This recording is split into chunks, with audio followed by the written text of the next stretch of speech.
धकेलने पर तुले हुए हैं। वाहिद तरीका है कौम को इस अजाब से निकालने का, एक ऐसी हुकूमत को मुंतखब किया जाए जिसके पास अवाम का मैंडेट हो और वो उस मैंडेट पर फैसले कर सके, बड़े फैसले कर सके। खान साहब इंशाअल्लाह इस्लामाबाद आएंगे।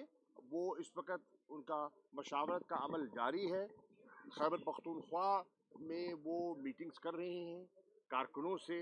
वो कारकुन जो ज़ख्मी हुए, जो इस हमारे मार्च में जिन्होंने जद्दोजहद की, वकला से मिल रहे हैं, दीगर तबकात से मिल रहे हैं, मीडिया से उनका इंटरेक्शन हो रहा है, और उसके बाद इंशाअल्लाह वो इस्लामाबाद और पाकिस्तान के हर कोने में जाएंगे, क्योंकि उनकी आज पजीराई और मकबूलियत पाकिस्तान के तूल अर्ज़